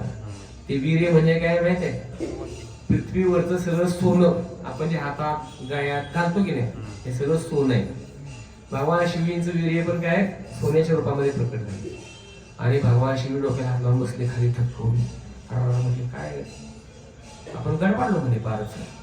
आपण गेलो होतो कुठं भगवान विष्णूंच्याकडे आणि ते मोहिनीचं रूप आपण पाहायला आलो. आणि ही मोहिनी ते भगवान शिवजी एवढे सुंदर, शिवजी बघायला आले अरे एवढं सुंदर रूप. त्यावेळी पार्वती मला धावत पळत आली. म्हटली स्वामीजी उठा, येडेवाणी करू नका आणि भगवान विष्णूंचं असं हे सुंदर स्त्रीचं रूप परत पाहिजे इच्छा करू नका. तुम्हाला येडं करून टाकलं मध्ये केली. आणि सगळे ते ऋषी मुनी साधू संत सगळ्यांनी गारडा घातला शिवजींच्या बाजूला. म्हटले भगवान शिवजी आम्ही समजलं की तुम्ही आत्मसंयमी, तुम्ही इंद्रिय निग्रह करणारे आणि तुम्ही येण्यासारखे पळत चाललाय मध्ये. म्हणजे की सर्व साधू संतांच्या लक्षात आलं की ज्या शिवजींची आपण उपासना करतोय हे शिवजी श्रेष्ठ नाही. शिवजीपेक्षाही श्रेष्ठ कोण आहे, भगवान विष्णू आहेत. त्या विष्णूंच्या पाठीमागे भगवान शिवजी पण वेळेपशी झाले. तर या प्रकारे समुद्र मंथनाची लीला झाली. तर हा प्रयाग मधला प्रसंग आहे. सर्वांनी आम्ही स्नान करून पुढं अयोध्येला पोहोचलो. अयोध्येला पोहोचल्यानंतर अयोध्यामध्ये सुंदर मंदिर बनवलेले. किती लोकांनी पाहिले अयोध्येमधलं मंदिर, भव्य मंदिर नरेंद्र मोदी साहेबांनी बनवले आपल्या. अरे 2च लोक फक्त. अरे आश्चर्य. ठीक आहे आपण यात्रा करू आपण तिकडची. तर भव्य राम मंदिर आहे आणि किती वर्षानंतर बनले माहिती हा 500 वर्षानंतर बनलेलं मंदिर. आणि हे मंदिर तयार होण्यासाठी किती युद्ध झालेत माहितीये? 76 महायुद्ध झालेली आहेत. किती? 76 महायुद्ध झाली आणि जवळजवळ 10 लाखापेक्षा जास्त हिंदू लोक या ठिकाणी मारली गेली आहेत. माहिती तुम्हाला? तर या ठिकाणी प्रभू रामचंद्रांचे पुत्र कुश यांनी सुंदर मंदिर बनवलं होतं. या मंदिराचा पुढे भविष्यामध्ये जीर्णोद्धार उज्जैनचा राजा विक्रमादित्यने केला होता. जीर्णोद्धार केल्यानंतर भव्य मंदिर बांधलं गेलं आणि हे भव्य मंदिर बांधल्यानंतर 1540 साली मोहम्मद शहा हे मंदिर पाडण्यासाठी आला होता. त्यावेळी हिंदू राजा सुहेलदेव यांनी त्याचा वध केला. तो मंदिर पाडू शकला नाही. किती सालची गोष्ट आहे? 1500 सालची. आता चालू आहे 2000. त्याच्यानंतर पुढं बाबर आला. बाबरनी 5.5 लाखाची फौज घेऊन अयोध्येमध्ये त्यांनी प्रवेश केला आणि विक्रमादित्य राजाने बांधलेलं भव्य मंदिर, त्याचा एक मीर बांकी नावाचा सरदार होता, त्याद्वारे त्यांनी हे मंदिर पाडलं. या मंदिराला वाचवण्यासाठी अनेक हिंदूंनी आपल्या प्राणाचं बलिदान केलेलं आहे. तर महताब सिंह बद्री नारायण हा एक हिंदू राजा होता. यांनी आपली 1,70,000ची फौज घेऊन बाबरवरती आक्रमण केलं होतं. याही राजाचा पराभव झाला. देवीदास पांडे नावाचा एक सरदार होता जो ब्राह्मण परिवारामध्ये जन्माला आला होता. त्यांनी 70,000ची फौज घेऊन बाबरवर युद्ध केलं होतं. हे सर्व मारले गेले होते त्याच्यामध्ये. तर बाबरच्या सेनापतीने हे मंदिर पाडलं. मंदिर पाडल्यानंतर त्या ठिकाणी त्यांनी बाबरी मशीद बनवली. जी बाबरी मशीद 1992 साली पाडली गेली लालकृष्ण अडवाणी यांच्या मार्गदर्शनाखाली. म्हणजे ही बाबरी मशीद जवळजवळ 500 वर्षे त्या ठिकाणी उभी होती. बाबर नंतर हुमायूनचं राज्य आलं. बाबरच्या काळामध्ये जवळजवळ 15 ते 20 लढाया झाल्या. याच्यामध्ये शेवटी बाबर जिंकला गेला. हुमायूनच्या काळामध्ये पण 15-20 लढाया झाल्या. याच्या काळामध्ये पण जवळजवळ 2000 स्त्रियांनी एकत्र येऊन हातामध्ये ढाल तलवारी घेऊन हुमायूनवरती आक्रमण केलं होतं. या सर्व स्त्रियांचं पण बलिदान गेलं त्याच्यामध्ये. त्याच्यानंतर हुमायून नंतर परत कोणाचा काळ आला? अकबराचा काळ आला. अकबराच्या काळामध्ये औरंगजेबाच्या काळामध्ये पण जवळजवळ 25-30 लढाया झाल्या. या लढायामध्ये पण हिंदू प्रत्येक वेळेला हारत गेले. याच्यामध्ये रामदास स्वामींचे एक शिष्य होते बाबा वैष्णवदास. तर महाराष्ट्राचं पण नाव याच्यामध्ये आहे. रामदास स्वामींचे शिष्य त्या ठिकाणी त्यांनी पण युद्ध केलं. हे पण सर्वजण मारले गेले. पंजाबचे काही राजे होते त्यांनी त्याच्यामध्ये आपला सहभाग दाखवला. तेही त्या ठिकाणी काय झाले? मारले गेले. औरंगजेबाच्या काळानंतर मग पुढं हळूहळू जे काय मोगल सल्तनत आहेत हे हळूहळू नष्ट होत गेली. नंतर इंग्रजांचं राज्य सुरू झालं आणि इंग्रजांच्या काळामध्ये त्यांच्या लक्षात आलं की या ठिकाणी बाबरने बांधलेली मशीद आहे, पण या ठिकाणी आतमध्ये हिंदूंच्या मंदिराचे पण अवशेष आहेत. बाबरनी ज्यावेळी ही मशीद बांधली की नाही, असं म्हटलेलं आहे की हिंदू लोक मारले गेल्यानंतर त्यांच्या रक्तामध्ये हे दगड बुडवून त्या ठिकाणी ती मशीद बांधली गेली. माहिती आहे तुम्हाला सर्वांना? किती लोक मारली गेली? 10 लाख. आता मंदिर किती लोकांनी पाहिले? फक्त मला वाटते लाल गोविंदराव आणि वाघोनीच पाहिलं. बाकी लोकांनी मंदिर पाहिले नाही. कमीत कमी युट्यूबवर तरी पाहिले की नाही? युट्यूबवर तरी बघा कमीत कमी. तर नरेंद्र मोदींनी केलेलं जे कार्य आहे की नाही ते तुम्हाला किती अद्भुत आहे हे ऐकल्यानंतर लक्षात येईल. इंग्रजांनी ज्या वेळेला या मशिदीची पाहणी केली त्यावेळी त्यांच्या लक्षात आलं की हे स्थान खरं तर ओरिजिनली हिंदूंचं आहे. मग बघा, इंग्रजांनी हिंदूंना बाहेर पूजा करायची संधी दिली आणि मुसलमानांना आतमध्ये नमाज पाडायची संधी दिली. आणि हळूहळू लक्षात आलं त्या मशिदीमध्ये नंतर सीताराम लक्ष्मण हनुमानीच्या मूर्ती पण सापडल्या. मग नंतरचा काळ हा हळूहळू बदलत गेला. इंग्रजांना भारतामधून हाकलून लावल्यानंतर हिंदूंच्या लक्षात यायला आलं की या ठिकाणी आपलं स्थान आहे. मग जो देवीदास पांडे आहे ज्यांनी 70,000ची फौज घेऊन बाबरवरती आक्रमण केलं होतं, त्याच्याच वंशामधल्या लोकांनी काय केलं? सुप्रीम कोर्टामध्ये या मशिदीच्या विरुद्ध केस दाखल केली आणि केस दाखल केल्यानंतर लक्षात आलं की या ठिकाणी हे हिंदूंचं स्थान आहे. लालकृष्ण अडवाणींच्या मार्गदर्शनाखाली पुढे भविष्यामध्ये सोरटी सोमनाथ पासून ते अयोध्येपर्यंत रामरथाची मिरवणूक काढली होती आणि त्याच्यामध्ये हा गुप्त प्लॅन होता की या रामरथ यात्रेमध्ये काय करायचं, ही बाबरी मशीद आपल्याला पाडायची. ज्यावेळी मशीद पाडली गेली त्यावेळेला सुद्धा लाखो लोक त्या ठिकाणी मारली गेली. आमचे सातारचे एक भक्त धनंजय गोविंद प्रभू, सर्वांना माहिती आहे, धनंजय गोविंद प्रभू सुद्धा ही मशीद पाडण्यासाठी त्या ठिकाणी गेलेले होते. आणि मग ही मशीद पाडल्यानंतर आपण पाहतो ज्यावेळी लोक मारले गेले अयोध्येमध्ये त्यावेळेला सरकार कोणाचं होतं, मुलायम सिंग यादव, काँग्रेस सरकार होतं. मेलेली माणसं शरयू मध्ये सिमेंटच्या पोत्याला बांधून आतमध्ये टाकून दिली होती. अशी कितीतरी माणसं मारली. तिथली अजून पण साधू संत सांगतात की अयोध्येमध्ये त्यावेळेला इतका रक्तपात झाला होता, सगळ्या रस्त्यावरती रक्ताचा सडा होता, इतकी माणसं मारली गेली. आणि मग आपण पाहतो की बाबरी मशीद ही 1992 साली पाडली गेली आणि पाडल्यानंतर भूमिपूजन कधी झालं, कोरोना काळामध्ये. कुठला काळ होता, 2022चा काळ. नरेंद्र मोदीच्या द्वारे भूमिपूजन झालं आणि माझ्या माहितीप्रमाणे आज 1 वर्ष झालं मंदिराला, बरोबर. आज 1 वर्ष झालेलं आहे जवळजवळ, आहे की नाही. 1 वर्षापूर्वी नरेंद्र मोदींच्या हस्तेच काय झालं, मंदिराचं उद्घाटन झालं. तर ज्यावेळी हे बाबरी मशीद पाडली होती त्यावेळी अनेक लोकांनी अनेक प्रकारचे व्रत धारण केली होती. त्याच्यामध्ये एक सरस्वती नावाची लेडीज होती. तिने ठरवलं की जोपर्यंत राम मंदिर होत नाही तोपर्यंत मी माझं मौन व्रत सोडणार नाही. 1992 सालापासून ते 24 पर्यंत मौन व्रत धारण केलं काय आणि मग मौन व्रत सोडलं. आता बघा कोणी कोणी काय काय प्रतिज्ञा घेतली. देवीदास पांडेचं नाव मी तुम्हाला सांगितलं. 70,000 लोक मारले गेले. त्यांच्या वंशामधल्या लोकांनी त्या दिवशी ठरवलं, कधी 500 वर्षापूर्वी ठरवलं, आम्ही पायामध्ये चपला परिधान करणार नाही. त्या दिवसापासून त्यांच्या कुठल्याही वंशामध्ये एका व्यक्तीने चप्पल परिधान केली नाही. मंदिर झाल्यानंतर चप्पल घातली तिने आता. तर बघा आपण बघू शकतो या ठिकाणी भिकारी लोकांनी पण करोडोमध्ये दान त्या ठिकाणी मंदिराला जमा करून दिलं. बघा काही हिजडे लोक होते, हिजडे हिंदू हिजडे, त्यांनी पण लाखो रुपये त्या ठिकाणी मंदिराला दान दिले. लखनौहून 350 ते 400 मुस्लिम लोक मंदिर पाडा नाही बरं का. तुम्हाला वाटेल की हे काही मुसलमान लोकांना आस्था आहे हिंदू धर्माविषयी. लखनौवरून पायामध्ये कुठलंही पादत्राण परिधान न करता चालत पायी प्रवास करत रामाचं दर्शन करायला आले.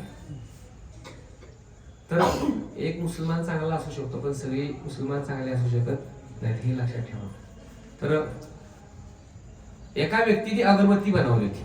किती दिवस चालणारी, 45 दिवस चालणारी अगरबत्ती बनवली आणि त्या अगरबत्तीचा सुगंध 56 किलोमीटर परिसरामध्ये पसरला होता. किती, 56 किलोमीटर परिसरामध्ये पसरला होता. अशी अगरबत्ती बनवली. अजून एक गोष्ट महत्वाची घडली काय की बाबर ची ज्या ठिकाणी समाधी आहे की नाही, बाबरची समाधी ज्या ठिकाणी त्या ठिकाणी मुस्लिम लोकांनी रामायणाचा पाठ केला. त्या दिवशी उत्तराखंड मध्ये मुस्लिम लोकांनी प्रतिज्ञा घेतली की इथून पुढं आमच्या मुलांना आम्ही औरंगजेबासारखं बनवणार नाही, आम्ही प्रभू रामचंद्रासारखं बनवणार. उत्तराखंड मध्ये सर्व मद्रासामध्ये रामायणाचा पाठ करायला लावला छोट्या मुलांना. इतक्या गोष्टी घडल्या. एक प्रसंग तर असा आहे, हनुमानगडी या ठिकाणी काही आतंकवाद्यांनी बॉम्ब ठेवले होते हनुमानगडी उडवण्यासाठी आणि हे बॉम्ब पोलीस पथकाच्या लक्षात आलं आणि जवळजवळ सर्व बॉम्ब त्यांनी शोधून काढले, निकामी केले आणि पोलिसांच्या लक्षात आलं की सर्व बॉम्ब जवळजवळ झालेत. नंतर त्यांच्या लक्षात आलं की एक बॉम्ब अजून राहिला तिथं, एक बॉम्ब अजूनही राहिलेला आहे. धावत पळत पोलिसांचं पथक त्या ठिकाणी आलं आणि शोधायला सुरुवात केली. बराच वेळ शोधला परंतु तो बॉम्ब काय सापडला नाही. आणि शेवटी पोलिसांनी एक नजर हनुमानगडीच्या कळसावर टाकली. त्यावेळी त्यांना दिसलं की एका माकडाच्या हातामध्ये तो बॉम्ब आहे. अरे बापरे म्हटले, आता अवघडच आहे की आता माकडाच्या हातात आणि बॉम्ब. हा पण काय करतो माकड माहितीये? हा त्या माकडाने कळसावर बसून तो बॉम्ब निकामी करून खाली टाकून दिला पोलिसांच्याकडे. म्हटले तुमचं काम मी केले.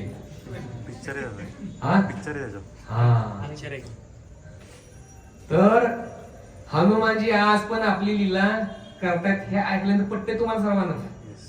पटलं का नाही? तर त्या माकडाने त्या ठिकाणी हा बॉम्ब निकामी केला. तर हे जे मंदिर बनलेलं आहे ना, राम मंदिर, हे अतिशय अद्भुत आणि अतिशय विशेष. आणि याच्यामध्ये जे काही योगदान नरेंद्र मोदींचं आहे हे अफलातून, याची आपण कल्पना करू शकत नाही. भाजप सरकारने ज्या काही गोष्टी केल्यात ना आजपर्यंत, याची आपण मी काय यांचा प्रचार करायसाठी बसलो नाही, परंतु आपल्याला समजतंय की या लोकांनी काय काय केलेलं आहे. केलंय की नाही? काश्मीर परत आणून दिलं आपल्याला. 370 हटवणं काय सोपं नव्हतं. राम मंदिर बनवणं पण सोपं नव्हतं. CAA NRC लागू करणं पण सोपं नव्हतं. पण सगळं हळूहळू लागू केलेलं आहे. आणि आता वक्फ बोर्डाच्या मागे पण लागलेले आहेत, 38 पण मागे लागले, तर सगळ्याच गोष्टीच्या मागे लागले. फक्त की आपली साथ या लोकांना पाहिजे. जसं दिल्लीमध्ये आज दिली, दिल्लीमध्ये दिली, महाराष्ट्रामध्ये दिली, हरियाणामध्ये दिली, है की नाही? तरच आपण टिकणार आहे. नाहीतर आपल्या गळ्यावर लवकर सुरू येणार आहे, ध्यानात ठेवायचं. बांगलादेशामध्ये जे काही झालेलं आहे की नाही, हे आज थांबलंय. त्याचं कारण ट्रम्प आलाय म्हणून अमेरिकेमध्ये. नाहीतर एक हिंदू त्या ठिकाणी राहिला नसता. तर त्याच्यामुळे सावध असलं पाहिजे. तर नरेंद्र मोदींनी जे काही केलेलं आहे या राम मंदिरासाठी ते अतिशय अद्भुत आहे. तर या प्रकारे अयोध्येमध्ये बरीच स्थान आहेत. ही राम जन्मभूमी आहे. अजून एक आश्चर्याची गोष्ट सांगतो तुम्हाला. राम जन्मभूमी या ठिकाणी, राम जन्मभूमी का त्या ठिकाणी, तिथंच रामाचा जन्म झालाय की नाही? तर आम्ही 8 वर्षापूर्वी त्या ठिकाणी गेलो होतो. त्यावेळी त्या ठिकाणी एका बोर्डवर एक प्रसंग वर्णन केलेला होता. एक मुस्लिम आर्मीचा व्यक्ती होता त्या ठिकाणी सिक्युरिटी करण्यासाठी. रात्री 12 वाजता त्याची ड्युटी होती. आश्चर्यकारक गोष्ट, एक मुस्लिम व्यक्ती सांगतो, तो म्हणतो की मी ज्यावेळेला रात्री 12 वाजता या ठिकाणी ड्युटीला आलो, ज्या ठिकाणी प्रभू रामचंद्रांचा टेंट पूर्वी होता बघा, त्या ठिकाणी तो गेला. त्यावेळी त्या टेंट मधून त्याला एक दिव्य प्रकाश दिसला. काय दिसलं बघा? एका मुस्लिम व्यक्तीला दिसले, दिव्य प्रकाश दिसला. आणि म्हटला की एक सोनेरी पाळणा होता आणि त्या सोनेरी पाळण्यामध्ये 4 अद्भुत बालक मला त्या ठिकाणी पाहायला मिळाली. आणि यावरून असं लक्षात येतंय की ही प्रभू रामचंद्रांची जन्मभूमी आहे. एका मुस्लिम व्यक्तीने सांगितलेलं ना, काही एका मुस्लिम व्यक्तीने सांगितलं. तर या प्रकारे आपल्याला पाहायला मिळतं की अयोध्येमध्ये हे राम मंदिर बनलं, हनुमानगडी आहे, कनक महल आहे. सीतादेवीचा विवाह झाल्यानंतर कैकेयी मातेने तो सोन्याचा महल सीतादेवीला भेट दिला होता. सुनमुख पाहण्यासाठी सासूनी काय करायचं असतं? गिफ्ट द्यायची असते, है की नाही? तर त्यावेळी गिफ्ट काय दिलं? सोन्याचा महल. आता सोन्याचा नाही, तुम्हाला सोन्याचा कुठे आहे? पण पूर्वी होतं सोन्याचं महल. आता तो दगड, विटा आणि मातीने बनवलेला महल आहे. आजही तुम्हाला तो पाहायला मिळतो, कनक महल. तर या प्रकारे सुंदर दर्शनात आजही शरयू नदी आहे, भव्य मोठी शरयू नदी आहे, भव्य आरती असते शरयू नदीची. आणि अयोध्या सजवलेली आहे. तुम्ही अयोध्येमध्ये गेला तर तुम्हाला असं पाहायला मिळेल की मी त्रेता युगामध्ये प्रभू रामचंद्राच्या राज्यात आलो तिथे. इतकं सुंदर अयोध्येला बनवलेलं आहे. तर मला वाटतं अयोध्येमधली पण सीट आज आली, मला वाटतं निवडून, आहे की नाही? तर लोकांनी आज निवडून दिलेलं आहे अयोध्येला पण सीटेला आहे मला वाटतं. तर असं ठीक आहे. तर सुंदर अयोध्या आहे. अयोध्या दर्शन केल्यानंतर आम्ही पुढे गयाला गेलो. गया हे स्थान पिंडदानासाठी अतिशय महत्वाचं आहे.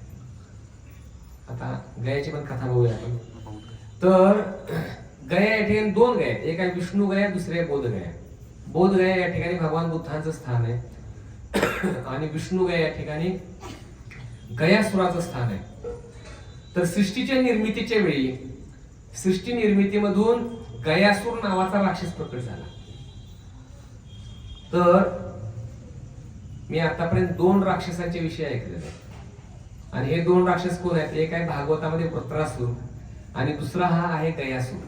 हे दोन्ही भगवान विष्णूचे महान भक्त आहेत राक्षस, परंतु भगवान विष्णूंचे महान भक्त आहेत. हा गयासूर प्रकट झाला आणि यांनी कठोर तपस्या केली. कोलाहल पर्वतावरती उभा राहून कठोर तपस्या केल्यानंतर भगवान विष्णू प्रकट झाले. प्रकट झाल्यानंतर हा म्हटला काय? भगवान विष्णूंना म्हटला की जो पण व्यक्ती माझं दर्शन करेल त्याला वैकुंठ प्राप्ती व्हावी. भगवान विष्णू आश्चर्य वाटलं, म्हणे की राक्षसाने हे असं वरदान मागतोय. रावणाची पण इच्छा होती माहिती आहे, तुम्ही पाप करा, मी अशी शिडी बनवणार, ती मी स्वर्गाला लावणार, इथून त्या शिडीवरनं चढत तो व्यक्ती स्वर्गामध्ये गेला पाहिजे, पण कसं? पाप करून. पण गयासुराची बुद्धी अशी नव्हती. गयासुर म्हटला की भगवंता, जो पण कोणी व्यक्ती माझं दर्शन करेल त्याला वैकुंठ प्राप्ती झाली पाहिजे. भगवान विष्णू तथासू म्हटले. तथासू म्हटल्याबरोबर गयासुराने स्पीड पकडला. अशी गती पकडली, संपूर्ण ब्रह्मांडामध्ये अतिशय गतीने पडू लागला. गयासुर काय साधारण नाही. गया शहर हे संपूर्ण गयासुराचं शरीर आहे. इतका मोठा 11 हा गयासुर राक्षस होता. सगळ्या ब्रह्मांडामध्ये भ्रमण करू लागला आणि जेवढी पण लोक त्याचं दर्शन करायची सगळी वैकुंठामध्ये निघून जायची. आणि अशी अवस्था झाली की हे संपूर्ण ब्रह्मांड रिकामं झालं. आणि टेन्शन कोणाला आलं? टेन्शन यमराजाला आलं. यमराज म्हटले की अरे काय, आपल्याला एवढी ड्युटी दिलेली आहे, नरकामध्ये एक पण कस्टमर नाही. हा, यमदूत म्हटले काय आम्हाला काम इकडं, सगळं कस्टमर आपलं चाललंय वैकुंठामध्ये. आणि मग यमराज म्हटले की अरे अवघडच काम झालं, आपल्याला आता काय कामच नाही, म्हणजे सेवाच नाही काय आपल्याला. यमराज गेले ब्रह्मदेवाच्या, म्हटले अहो काय हे काय प्रकार चाललाय? म्हणजे हा गयासूर लागला फिरायला, सगळे वैकुंठाला चाललेत, आमचं सगळा नरक रिकामा झाला, म्हणे कोणच कस्टमर नाही तिकडे, काय करायचं? ब्रह्मदेव म्हटले आता काहीतरी करावं लागेल. ब्रह्मदेव गेले भगवान विष्णूंच्याकडे आणि हात जोडून विनंती केली. म्हटले की भगवंता, आम्हाला इकडे हा कार्यभार दिलाय, परंतु माणसं पाहिजेत ना कोणीतरी इकडं, सगळी गेली वैकुंठामध्ये गयासुरा दर्शन करून, काहीतरी करावं लागेल. मग भगवान विष्णू ब्रह्मदेवानं म्हटले काय करायचं? तर ब्रह्मदेव म्हटले की गयासुराची गती आपल्याला थांबवावी लागेल आणि थांबवून त्याच्या अंगावरती आपल्याला यज्ञ करावा लागेल. मग हे थांबेल, नाही तर सगळे लोक वैकुंठामध्ये जाणार. पाप करणारा पण वैकुंठाला चाललाय, पुण्य करणारा पण वैकुंठाला चाललाय, भक्ती न करणारा पण वैकुंठाला चाललेला आहे. मग ब्रह्मदेवांनी सांगितल्यानंतर भगवान विष्णूंनी गयासुराला सांगितलं की अशी अशी इच्छा आहे बाबा सर्वांची. गयासुर म्हटला की ठीक आहे. ब्रह्मदेवाने एक मोठा दगड आणला, एवढा मोठा दगड आणला आणि तो गयासुराच्या छातीवर ठेवला. मग गयासुराची गती रोडावली आणि गयासूर स्थिर झाला. स्थिर झाल्यानंतर त्या दगडावरती यज्ञकुंड बनवलं. त्या कुंडामध्ये वेगवेगळ्या आहुती टाकून भगवान विष्णूंना प्रसन्न केलं गेलं आणि भगवान विष्णू प्रसन्न झाले. प्रसन्न झाल्यानंतर भगवान विष्णूंना गयासूर म्हटला की भगवंता, आता मी तर इथं स्थिर झालेलो आहे, मला तुम्ही अजून एक वरदान द्या. तर भगवान विष्णू म्हटले अरे तुला काय अजून वरदान पाहिजे? भगवान विष्णू खरं तर गयासुरावर प्रसन्न झाले, देवतांच्यावर प्रसन्न झाले नाही. तर भगवान विष्णू विचार केला की गयासुराच्या मनामध्ये सर्व जनाच्या हिताचं कार्य नेहमी प्रकट होते, म्हणजे ती इच्छा प्रकट होते. गयासूर म्हटला की मला असं वरदान द्या, जो पण व्यक्ती या ठिकाणी आणि आपल्या पितरांचं पिंडदान करेल, श्राद्ध कर्म करेल, त्याच्या सर्व इच्छा पूर्ण होतील आणि ते विधी पूर्ण होती सर्व. आणि भगवान विष्णू म्हटले तथास्तु. तथास्तु म्हटल्यानंतर गयासूर, गया शहर आहे हे म्हणजे गयासुराचं शरीर आहे आणि त्याच्या शरीरावर ठेवलेला दगड, त्या दगडावरती यज्ञकुंड बनवलं गेलं आणि त्याच्यामध्ये विष्णू प्रकट झाले. तर असं म्हटलं जातं नंदीग्राम या ठिकाणी एक भगवान विष्णूंचं चरण आहे आणि दुसरं चरण कुठे आहे? गयामध्ये. आज पण तुम्ही त्या ठिकाणी गेला तर भगवान विष्णूंचं चरण त्या दगडावरती उमटलेलं आपल्याला पाहायला. मी भगवान विष्णूंनी गयासूरला आशीर्वाद दिला, म्हटले की तुझी जशी इच्छा असेल त्या प्रकारे हे होईल. आणि गयासुराने हे वरदान घेतलं, जो पण व्यक्ती या ठिकाणी आणि आपल्या पितरांचं पिंडदान करेल त्याचे सर्व पितर मुक्त होतील. अशी महिमा गयाची, म्हणून गयाला पिंडदान करायचं. प्रयागला अस्थि विसर्जन करायच्या, काशीला अंतिम संस्कार करायचा आणि गयाला पिंडदान करायचं, अशी 3 सणांची महिमा आहे. तर गयासुराने हे वरदान मागितलं. त्रेतायुगामध्ये ज्यावेळी सीता माता गया या ठिकाणी आली होती, त्यावेळी रामचंद्रांना पिंडदान करायचं होतं. पिंडदान करण्यासाठी सामग्री आणायला रामचंद्र बाजारामध्ये गेले, पण बराच वेळ माघारी आले नाही. त्यावेळी ब्राह्मण म्हटला सीता मातेला की वेळ तर होत चाललेला आहे पिंडदानाचा. मग सीता माता म्हटली काय करायचं. त्यावेळी दशरथ महाराज प्रकट झाले आणि प्रकट होऊन म्हटले की लवकर विधी पूर्ण करा, मी तुमचा विधी स्वीकार करण्यासाठी आलोय. सीता मातेने तिथल्या मातीचे गोळे बनवले आणि गोळे बनवून त्या ठिकाणी पिंडदानाचा विधी पूर्ण केला आणि विधी पूर्ण झाला. ब्राह्मणाने तो विधी पूर्ण केला आणि दशरथ महाराज तो स्वीकारला. स्वीकारल्यानंतर रामचंद्र त्या ठिकाणी पोहोचले. पोहोचल्यानंतर सीता माता म्हटली की विधी पूर्ण झालेला आहे. कसा पूर्ण झाला. पिंडदानाचा विधी हा पुत्राने करायचा असतो. सूनबाई हा विधी पूर्ण करू शकत नाही. विधी पूर्ण करायचा अधिकार कोणाकडे आहे. पुत्राकडे. पण गया हे असं स्थान आहे, या ठिकाणी स्त्री पण पिंडदान करू शकते आणि पुरुष पण पिंडदान करू शकतो. फक्त त्याचे वडील गेलेले असले बाहेर, वडील गेले असतील तर तो व्यक्ती पिंडदान करू शकतो आणि स्त्री ही आपल्या वडिलांचं पिंडदान त्या ठिकाणी करू शकते. त्या ठिकाणीच फक्त अनुमती आहे गयाला. आणि मग रामचंद्र म्हटले कसा काय विधी पूर्ण झाला. तर सीता माता म्हटली की या ठिकाणी साक्ष देण्यासाठी 5 लोक आहेत.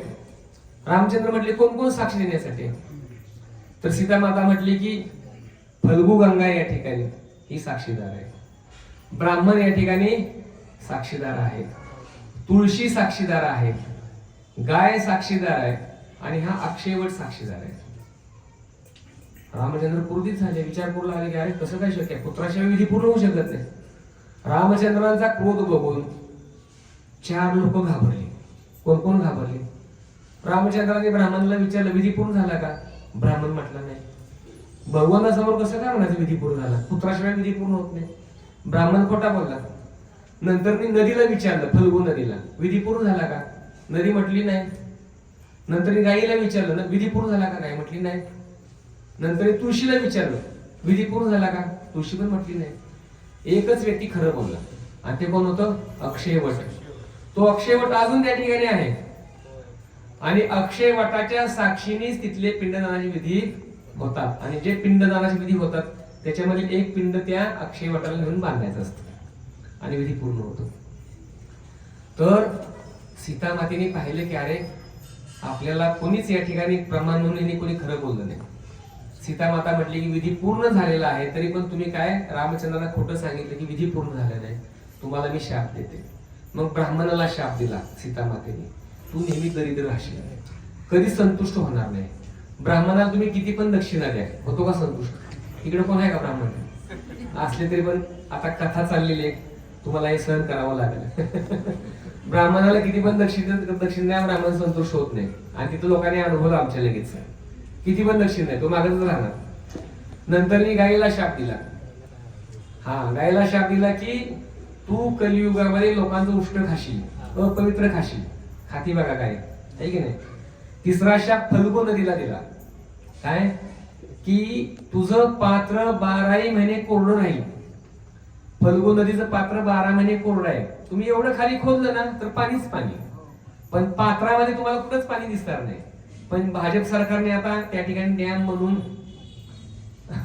पाण्याचा साठा चांगला केलेला आहे कारण विधी पूर्ण करण्यासाठी. तर फल्गूला शाप मिळाला. अजून कोण राहिलं. तुळशी देवी. तुळशीला शाप दिला, तू वर्षातून एकदा काय होशील, पूर्णपणे जळून जाशील, पानं जळून जातील. आणि तुळशीचं पान सगळं जळून जात. आणि वडाला आशीर्वाद दिला, काय तुझ्या साक्षीने या ठिकाणी लोक पिंडदान करतील आणि ते विधी पूर्ण होतील. एवढंच नाही, सीता माता म्हटली की जो व्यक्ती या ठिकाणी जर त्याच्याकडे क्षमता नसेल तो पिंडदान विधी करण्याची, त्यांनी फक्त म्हणायचं की माझं पिंडदान या ठिकाणी पूर्ण हो, त्याचा विधी पूर्ण होणार.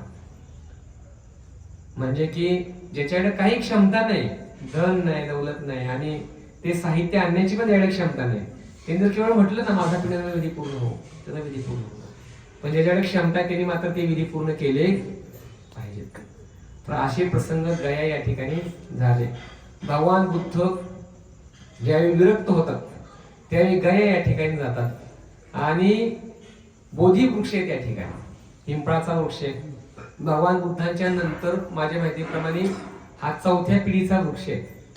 त्या वृक्षाखाली बसून भगवान बुद्धांनी दिव्य ज्ञानाची प्राप्ती केली. बोधगया खूप सुंदर स्थान आहे, अतिशय सुंदर स्थान आहे, सुंदर मंदिर बनवलेलं आहे, सुंदर पूजा त्या ठिकाणी भगवान बुद्धांची हे बौद्ध लोक करतात. तर बोधगया हे स्थान आहे आणि हे स्थान पाहिल्यानंतर मग शेवटी आम्ही वाराणसी या ठिकाणी पोहोचलो. तर वाराणसी या ठिकाणी गंगा नदीचा प्रवाह आहे. या ठिकाणी 5 नद्याचा संगम सांगितलाय वाराणसी या ठिकाणी. आता वाराणसीमध्ये वाराणसी नाव का पडलंय, कारण वरुण आणि असी या 2 नद्यांचा पण संगम आहे पुढं, म्हणून वाराणसी नाव आहे. पंचगंगा नावाचा घाट आहे. या ठिकाणी 5 नद्यांचा संगम आहे. गंगा, यमुना, सरस्वती, किरणा आणि दूतपाप अशा 5 नद्या. पंचगंगा घाटावरतीच बिंदू माधवांचं सुंदर मंदिर आहे. हे बिंदू माधव कसे प्रकट झाले काशीमध्ये, तर बिंदुक नावाचे ऋषी होते. बिंदू ऋषी यांना गंडकी नदीमध्ये भगवान विष्णूंची सुंदर मूर्ती मिळाली होती, स्वयंभू मूर्ती. आणि या बिंदू ऋषींनी या पंचगंगा घाटावरती भगवान विष्णूंसाठी सुंदर स्थान बनवलं होतं. आणि या ठिकाणी राजा मानसिंगाने भव्य मंदिर बांधलेलं होतं. पण हे भव्य मंदिर औरंगजेबाने तोडलं. तोडल्यानंतर छत्रपती शिवाजी महाराजांचा एक सेनापती माधवराव त्यांनी सुंदर मंदिर बिंदू माधवांसाठी बांधलं. औरंगजेबाने हे मंदिर तोडल्यानंतर या मूर्ती गंगेच्या पाण्यामध्ये विसर्जित करण्यात आल्या होत्या एका विशिष्ट ठिकाणी. नंतर पुन्हा तिथल्या पुजाऱ्यांनी त्या काढल्या आणि शिवाजी महाराजांनी मंदिर बनवून त्यांनी त्या स्थापना केल्या. आजही त्या ठिकाणी आपल्या महाराष्ट्रातला पुजारी पूजा करतो. रत्नागिरीचा पुजारी आहे, त्यांचं नाव आहे मुरलीधर पटवर्धन. तर ते त्या ठिकाणी बिंदू माधवाची पूजा करतात. तर काशी क्षेत्र सुद्धा ओरिजिनली भगवान विष्णूंचं स्थान आहे. हे भगवान विष्णूंचं स्थान भगवान विष्णूंनी शिवजींना गिफ्ट रूपामध्ये दिलं, म्हणून अर्धी विष्णू काशी आहे आणि अर्धी शिव काशी आहे. तर शिव काशीमध्ये काशी विश्वनाथांची पूजा होते. तर काशीमध्ये जवळजवळ 84 मुख्य घाट आहेत. त्याच्यामध्ये नमो घाट पण आहे, नरेंद्र मोदींनी बनवलेला. मणिकर्णिका घाट आहे, राजा हरिश्चंद्राचा घाट आहे, दशाश्वमेध घाट आहे, पंचगंगा घाट आहे. तर असं म्हटलं जातं की मणिकर्णिका घाट आणि राजा हरिश्चंद्राचा घाट या घाटावरती रोज 450 प्रेत जळतात. किती? रोज 450 प्रेत जळतात. आणि या जाळलेल्या प्रेतांची राख ही काशी विश्वनाथांच्या शरीराला लावली जाते. आता तुम्ही म्हणा की हा काय प्रकार आहे, तर शिवजी हे इतके कृपाळू आहेत, प्रेताची राख आपल्या अंगाला लावून घेतात आणि त्या जीवाचा उद्धार करतात. असं म्हटलं की काशीमध्ये जो व्यक्ती प्राण सोडतो त्याच्या कानामध्ये शिवजी राम नाम सांगतात आणि त्याचा उद्धार होतो. तर असं स्थान आहे. त्यानंतर काशीमध्ये गंगेच्या प्रवाहामध्ये एक मंदिर आहे. त्या मंदिराचं नाव आहे करवट मंदिर. करवट, त्या मंदिरामध्ये भगवान शिवजींची स्थापना केलेली आहे. त्या शिवजींचं नाव आहे रत्नेश्वर महादेव. काय नाव आहे? रत्नेश्वर महादेव. तर राजा मानसिंगाचा एक सेनापती होता. त्याने आपल्या आईच्या स्मरणार्थ रत्नाबाई तिच्या आईचं नाव होतं, तिच्या स्मरणार्थ त्यांनी ते मंदिर बनवलं होतं. आणि मंदिर बनवल्यानंतर त्यांनी भगवान शिवजींना सांगितलं की मी माझ्या मातृगृहातून काय झालं, आता मुक्त झालेलं. असं म्हटल्याबरोबर ते मंदिर एका रात्रीमध्ये 45 डिग्रीमध्ये झुकलं.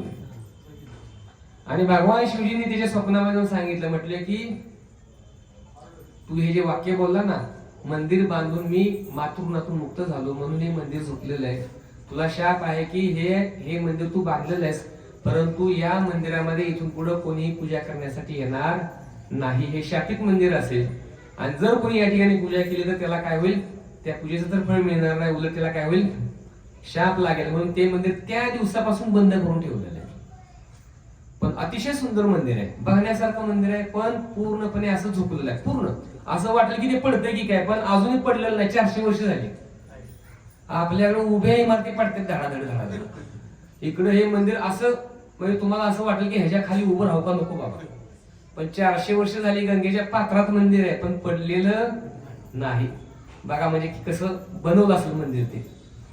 तर अशी काशीची महिमा आहे. दशाश्वमेध घाट आहे. या घाटावर ब्रह्माजींनी 10 अश्वमेध यज्ञ केले, असं स्थान आहे. अन्नपूर्णा देवीचं मंदिर आहे. एकेकाळी काशीमध्ये अकाल पडला. अकाल पडल्यानंतर भगवान शिवजी स्वतः अन्नपूर्णा देवीकडे गेले आणि म्हटले की तू काहीतरी व्यवस्था कर. त्या अन्नपूर्णाच्या कृपेने सर्व काशीमधील लोकांना भोजनाची व्यवस्था झाली होती. आज तुम्ही गेला त्या ठिकाणी तर तुम्हाला फ्रीमध्ये भोजन त्या ठिकाणी मिळतं आणि तिथलं भोजन स्पेशल आहे. तिथं भोजन इतकं स्पेशल म्हणजे की तुम्हाला उडीद वडा, इडली सांबर, पुन्हा डोसा चटणी असे पदार्थ पोट भरून खायला मिळतं. फक्त अगोदर थोडं सांगावं लागतं तिथं. तर असं सुंदर मंदिर आहे. अशी बरीच मंदिरं त्या ठिकाणी काशीमध्ये आहेत. भगवान बुद्धांचे पहिले 5 शिष्य काशीमध्येच बनले. सारनाथ या ठिकाणी, सारनाथ या ठिकाणी पण भगवान बुद्धांचं सुंदर स्थान आहे. जैनांचे काही तीर्थंकार पण त्या ठिकाणी बनले काशीमध्ये. असं एक सुंदर स्थळ आम्ही या यात्रेमध्ये पाहिली. हरे कृष्ण. जर कोणाला यायचं असेल तर भविष्यामध्ये तुमचं तिकीट बुक करून ठेवा, तयारीत राहा. म्हणून ॲडव्हान्समध्ये तुम्हाला मी काय केलं आहे, हे यात्रेचं मार्गदर्शन केलेलं आहे. हरे कृष्ण.